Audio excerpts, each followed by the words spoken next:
Հանրայինի ուղիղ եթերում արտակարգ ռեժիմով աշխատանքն է շարունակում օր լրատվականը, տաղավարում Արսեն Արստամյանն է, բարև ձեզ։ Ապրիլի 9-ի լույս 10-ի գիշերը Ղարաբաղի ադրբեջանական հակամարտ զորքերի շփման գծում հիմնականում պահպանվել է կրակի դադարեցման շուրջ ձեռք բերված պայմանավորվածությունը բացառությամբ առաջնագծի հյուսիսային հատվածի, որի ուղղությամբ հակառակորդը կիրառել է 82 մմ-անոց ականանետ 2 արկ եւ 122 մմ-անոց D30 հաուբից տիպի հրանոթ 2 արկ։ Պաշտպանության բանակի առաջապահ զորամասերը շարունակում են հավատարիմ մնալ ձեռք բերված պայմանավորվածություններին եւ վստահորեն իրականացնել իրենց առջեւ դրված մարտական խնդիրը։ Հայաստանի Հանրապետության Պաշտպանության նախարարության մամուլոցարայության հաղորդագրության համաձայն ապրիլի 9-ի լույս 10-ի գիշերը առավոտյան հայ-ադրբեջանական պետական սահմանագոտու հյուսիս-արևելյան հատվածում նախորդ օրերի համեմատությամբ լարվածությունը նվազել է։ Արձանագրվել են մի քանի կրակահերթեր, իսկ Հայաստանի եւ Նախիջևանի սահմանագոտում առհասարակ կրակոցներ չեն արձանագրվել։ Հայաստանի Հանրապետության զինված ուժերի առաջապահ ստորաբաժանումները վստահորեն վերահսկում են սահմանային իրավիճակը եւ ցուցաբերելով զսպվածություն պատասխան գործողությունների դիմում միայն խիստ անհրաժեշտության դեպքում։ Քաղաքագետներն ու քաղաքական գործիչները դեռ երկար կքննարկեն, կգնահատեն 2016-ի ապրիլ ամսվա առաջին շաբաթվա իրադարձությունները։ Ոմանք արդեն սկսել են մեկնաբանություններ ու գնահատականներ տալ, ոմանք դեռ սպասում են իրավիճակի հանգուցալուծմանը։ Իսկ հա դիրքապահները հակառակորդի հետ բախումների առաջին ժամերին են հետևություններ արել եւ արդեն նոր, գուցե չգրված, բայց մարտում իրենց կենսունակությունն ապացուցած կանոններով են առաջնորդվում։ Հայոց արծիվներ կազմակերպության նախագահն իր արծիվ ջոկատով արդեն մեկ շաբաթ է առաջնագծում է, մեր կարիքը չկա ասում է, բայց մեր պարտքն ենք համարում այս պահին զինվորի կողքին լինել։ Ապրիլի 3-ից մինչ օրս մենք պարբերաբար շփվում ենք ինչպես պաշտպանության բանակի, այնպես էլ պաշտպանության նախարարության տարբեր մարտական զորամասերի եւ սպաների եւ զինվորների հետ, վստահաբար ասում եմ, որ նրանց դուխը եւ հոգեկան եւ ոգեկան միշտ մարտական է, միշտ անսասան է, միշտ անկոտրուն է։ Ասվածում համոզվելու համար բավական է առաջնագիծ գնալ, հարաբերական հանդարտության հերթական օրն է, հակառակորդի լռությունը ստիպում է ավելի զգոն լինել։ Հանգստությունից հետո կրակոցներ տենց չեն լինում առանձնահատուկ, բայց իրանք իրենց կողմից լուսավորություններ են պահում, լույսեր են բաց թողում, որ իրենց մեջ արդեն վախը կա, որտեղ մերոնցից կարող եւ դիվերսիոն խումբ գնա։ Դիմացին մեզանից վախենալը շատ են վախենում։ Տղաներն արդեն տղամարդու պես են դատում, մարտական գործողությունների մի քանի օրում հասունացել, լրջացել են։ Շատերի համար ծառայության 2 տարին բաժանվեց 2 մասի, մինչև ապրիլի 2-ը եւ դրանից հետո դասեր են քաղել, որ հետագա ծառայության ընթացքում իրենց հետ կլինեն, զորացրվելուց հետո էլ հերթափոխին կթողնեն։ Շատ լավ ենք ճանաչում մեր հակառակորդին արդեն, գիտենք ինչ քայլեր ա ձեռնարկելու, ինչ ոտնձգություններում կարանի ու դրա դեմ ունենք պատրաստած ցանկացած հակագրով ու պատրաստ ենք ցանկացած հարվածի պատասխանելու։ Ապրիլի 1-ից հետո նոր արդեն զգացել եմ, որ ամեն ինչ լրիվ ուրիշ է, պոստերի ծառայությունը, ամեն ինչ։ Միշտ ուժեղ պոստը միասնական լինես, միշտ օգնես ընկերոջդ կողքին միշտ լինես։ Ամեն պահի հասնես ընկերոջդ։ Երբեք չպետք է ալի դիմացին, երբեք չպետք է ընկերոջդ նեղացնես, որովհետև պահը գալիս է արդեն դու ընկերդ մի խրամատի մեջ իրար հետ եք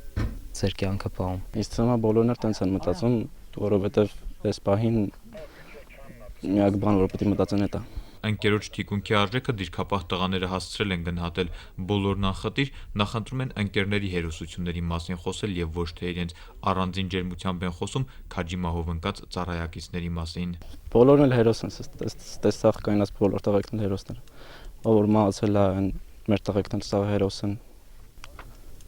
Ով որ մնացել է մարտի դաշտում, սա էլ հերոս են։ Հակառակ մտավախություններին ընկերների կորուստը տղաներին թևաթափ չի արել, տարիքին անհարիր մի մռայլ վճռականություն կա ժամանակից շուտ մեծացած պատանիների դեմքին։ Անկաչված զինվոր զինծառայող չունենք, հակառակը հիմա ավելի դուխով են, ավելի վստահ են ու պատրաստ են իրենց ընկերոջ, իրենց համաձայնակից ընկերների վրեժը լուծելու։ Բոլորս մի մարդու պես պատրաստ ենք։ Նորեր Հովսեփյան, Բենյամին Ղարախանյան, օր։ Ադրբեջանա-Ղարաբաղյան հակամարտ զորքերի շփման գծի հյուսիս-արևմտյան ուղղությամբ կրակի դադարեցման ռեժիմը գրեթե պահպանվում է։ Դիրքապահների խոսքով խախտումներն ամեն դեպքում նման չեն քառօրյա պատերազմական գործողություններին։ Ապրիլի 1-ի լույս 2-ի գիշերն ադրբեջանական դիվերսանտները պաշտպանության բնագծի այս հատվածում էլ վնասազերծվել են, լավագույն դեպքում փախուստի դիմել։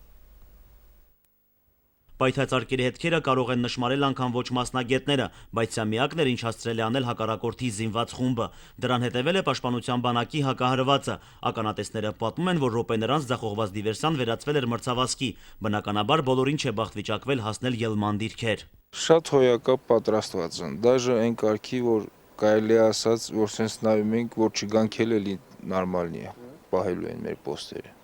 այդ կարգի կայնած են տղերք։ Մեր հողերն պիտի պահենք, որ չպահենք, որ ինչ-որ շոկ չի պահելու, պետք է պահած, որովհետև մեր մծերը սա հետի այրին են դուալ։ Մարտական հենակետում զինվորականներից ոչ պակաս պատասխանատու են նաև կամավորները։ Հրամանատարը մեկն է, նպատակը ևս՝ ոչնչացնել նախահարձակ հակառակորդին ու դիրքերը պահել անառիկ։ Քաղաքացիներին կարենք փոխանցենք, որ շատ հանգիստ լինեն, քանի որ մեր զորքը պաշտպանության բանակը մարտունակա ու ավելի շատ մենք ենք իրենցից բան իմանում ու ավելի շատ բան դաստիարակում արտական գոտում։ Շնորհակալություն իրացնողներին, որ այդպիսի զորք զինվոր են դաստիարակել ու այդպիսի հերոս տղերք ունենք մենք։ Կամավորների մեջ կան կռված մարդիկ, կռված տղեկ, ծառայած տղեկ, որ իրանց ներկայությունը մեզ ավելի է ոգեշնչում, ավելի է ուժ տալիս, բացի մարդկանց քանակը, զենքի քանակը,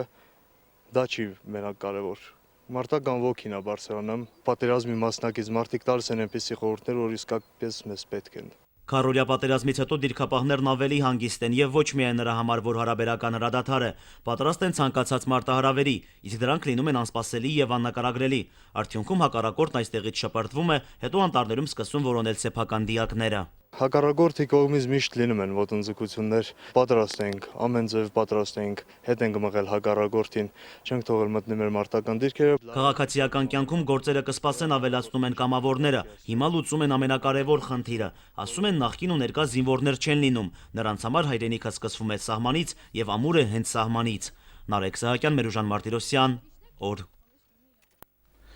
Լեռնային Ղարաբաղի Հանրապետության դեմ Ադրբեջանի ռազմական ագրեսիան դրսևորվել է նաև 1992-ի ապրիլյան այսօրը։ Այսօր Մարաղայի կոտորածի օրն է։ Ադրբեջանական հրոսակախմբերի հարձակումը գյուղի վրա պայմանավորված չէր ռազմական անհրաժեշտությամբ, այլ նպատակ էր հետապնդում ոչնչացնել խաղաղ բնակչությունը։ Մարաղայի արյունահեղ դեպքերն անկասկած ռազմական հանցագործություն են։ Այդ օրը տևական հրետակոծությունից հետո ադրբեջանական զինված ստորաբաժանումները ներխուժել են խաղաղ ու ստեղծագործ կյանքով ապրող գյուղ եւ դաժան հաշվեհարդար տեսել նրա անպաշտպան բնակչության նկատմամբ, ինչը հետագայում հաստատվել է տարբեր իրավապաշտպան կազմակերպությունների, մասնավորապես Human Rights Watch եւ Amnesty International կազմակերպությունների կողմից։ Ըստ տարբեր տվյալների Մարաղայում սպանվել է 53-ից 100 մարդ, ավելի քան 60 հոգի գերի է վերցվել, որոնցից 9 երեխա եւ 29 կին։ Երկու շաբաթ անց գյուղը կրկին հարձակման է ենթարկվել եւ հարազատներին հուղարկավորելու նպատակով վերադարձած բնակիչները ադրբեջանական բանակի նոր վայրագությունների զոհ են դարձել։ Ադրբեջանի տարածքում հայ ազգաբնակչության ջարդերն ու էթնիկ զտումները միջազգային հանրության կողմից առ այսօր համարժեք քաղաքական եւ իրավական գնահատականի չեն արժանացել։ Նոր Ղարաչինարը Շահումյանի շրջանի երիտասարդ համայնքներից է։ Ղարաչինարցիների առօրյան հակառակորդի նախահարձակ գործողությունների պատճառով փոքր-ինչ փոխվել է։ Բնակիչների զրույցի թեման սահմանն է եւ այնտեղ տիրող իրավիճակը։ Չեն ընկճվում, որովհետեւ իրավունք չունեն։ Սահմանին կանգնած տղաներն իրենց խաղաղ գիշերներն ու լուսաբացն են ապահովում։ Նոր Ղարաչինարում կյանքն ընթանում է սովորական հունով, բոլորը մի մարդու նման գյուղում են, ոչ սովորական իրավիճակը պայմանավորված է նրանով, որ տղամարդիկ դիրքերում են, թիկունքն ապահով է, օգնում են իրենց զինծառայողներին, ինչով կարողանում են։ Գյուղամիջում խոսակցությունները ծավալվում են սահմանում լարված իրավիճակի ու տարբեր հեռուստաալիքներով հնչող հայերի համախմբվածության շուրջ։ Հայերը միշտ էլ միացյալ են եղել, իսկ դժվարին պայմաններում միշտ էլ իրար հետ համախմբվում են, ոնց որ երեք հերոստացույցով ասեցին, որ մենք ունենք 10 միլիոնանոց բանակ եւ այդ բանակը անպարտելի է, մենք կանգնած ենք, ամուր կանգնած ենք մեր հողի վրա, ոչ մի թշնամի չի կարա մեզ հաղթի։ Դավիթ Եղոյանն ասում է, որ ինքն էլ էր ուզում առաջնագից գնալ, բայց տարիքը հաշվի առնելով չթողեցին։ Նույն պահին առանց վարանելու ավելացնում է։ Պետք է մենք գնամ։ Ես ասունցի եմ, իմ վրեժը ունեմ ուզելու իրանցից։ այո, ես անպայման պետք է ինչ որ բանով էլի դրանց հախից գանք։ Ստեղծված իրավիճակում Դավիթ Եղոյանը կոչ է անում բոլոր հայերին մնալ այսպես համախմբված, լինել զինվորի կողքին, քաջալերել նրան։ Մեկ է, զորեղը նրա բասկի ուժն է։ Դարվածության վերջնագիծը իմ կարծիքով վերջը մի քիչ կարող է էլի Ղարաբաղի տարածքը ընդարձակվի։ Իհարկե, իմ կարծիքով դες կլինի էլի։ Իրանք ինչ էլ ուզում են անեն, մեկ է, մենք էլի գնալու ենք առաջ։ Իմ վերջնական լուծումը, որ մենք մնալու ենք անկախ այս հողի վրա, ապրելու ենք, գոյատևելու ենք ու ոչ մեկ չի կարա մեր ձեռից այս հողերը վերցնի։ Լուսինե Ոսկանյանն աշխատանքը չընդհատելով հանգիստ ներկայացնում է իր ապրումները։ Ամուսինը պայմանագրային զինծառայող է, մինչև ուշ գիշեր ընտանիքը մնում է առանց տղամարդու ուժի ու օգնության։ Տրամաբանական հարցին հնչում է դիպուկ պատասխան, իսկ ինչու պիտի վախենանք։ Շատ հանգիստ ենք զգում, ճիշտ է, ասում են, որ կա լարվածություն, բայց մեզ համար սովորական է։ Չենք վախենում, մեր հայկական հողն է, ինչի պիտի վախենալ։ Էմմա Ազարյանի 4 թոռները Թալիշից հասցրել են փախչել փրկելով ամենաթանկը։ Անժելան ու նրա փոքրիկ եղբայրը հիշում են ապրիլի 2-ի գիշերվա մղձավանջը։ Ժամ 2-ից կրակոց սկսել, պապան ասում գնանք բլինդաժը, հետո լրիվ մարդիկ եկան բլինդաժը մեր։ Գնացինք ընդ տեսանք կրակոցները արդեն շատ է սկսվում, ասեց որ վերևի հարևաններին է կանչենք։ 3 ընտանիք սա գիշերին եկել բլինդաժում։ Հետո լուսացավ, տեսանք շատ արդեն, պապան ասեց որ թանք գանք Խալվաջար։ Հետո մեկ երկու րոպե շուտ հելնեինք, գրանատը Պուշկենը գնալու մեր ավտոյի վրա, որտեղ մեր ավտոն կանգնած էր տեն գավ Պուշկեն։ Որտա բոբիկ տկլոր բանը, այս Աստված պահի մեր հայ ազգին։ Այս կարոշներով այրանց մաման էս երեխու հակնա։ Բերել են երեխեքից հագցրել են։ Օգնությունն անմիջապես հասել է Հայաստանից եկած ուսանողների միջոցով։ Տատիկն արդարացնում է մարդասիրական քայլը, իսկ երախտագիտությունը թոռների լավ սովորելն է։ Հավաքել, բերել երեխեքից հագցրել, որ այդ հանդասի բոբիկ չմնան ու լավ սովորեն։ Ու լավ էլ սովորող երեխեք։ Տարեցկինը ոչ մի վայրկյան չի կասկածում մեր զինվորների ուժեղ կամքի ու տոկունության վրա եւ պատրաստ է իր բաժին կռիվը տալ կենաց մահու պայքարում։ Մերոնք եղել են հպարտ, ուժեղ, կայուն ու տենց էլ կմնա։ Թուրքը ոչ մի բան չի կարա անի մեզ։ Այն վաղեր, որ չէինք իմանում, ոչ մի բան չէինք հասկանում։ Թողինք մեր տուն տեղ փախանք, բայց հիմա չենք թողնի։ Կդիմադրենք Թուրքին։ Անգնի տեղը ես ինքս զենք կվեկալեմ այդամ կռի։ Ոչ մի բանից չեմ վախենում։ Հենց որ կենցաղային պայմանները բարելավվեն, Թալիշ վերադարձողներից առաջին իր հարազատներն են լինելու, ասում է Էմմա տատը, իսկ որ Թալիշը այս փորձությունն է հաղթահարելու, շատերն են համոզված դրանում։ Կարծում ենք, որ Թալիշը նորից կշենանա, ավելի կկատարելագործվի, ավելի գյուղացիները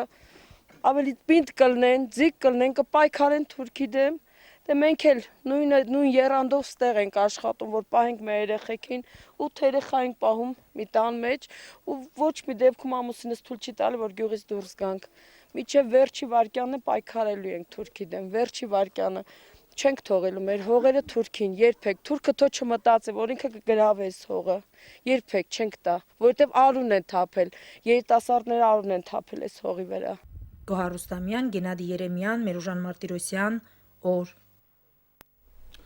ԱՄՆ կոնգրեսի ներկայացուցիչների պալատի անդամ Ադամ Շիֆը աջակցություն է հայտնել Լեռնային Ղարաբաղին։ Մենք բոլորս միասին կողմենք խաղաղությանն ու արդարությանը։ Մենք բոլորս ուժեղ Արցախ ենք։ Twitter-ի իր միկրոբլոգում գրել է Շիֆը տեղադրելով լուսանկար, որում իր ձեռքին շապիկ է վրան գրված Արցախն ուժեղ է։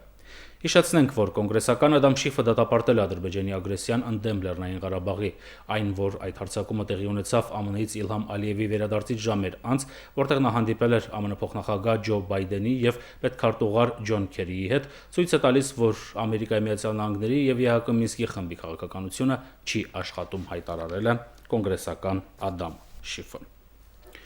Այս ժամի համար այսքանը, մենք եթերում կլինենք նաեւ ժամը 20-ին։ Մինչ այդ ժամ։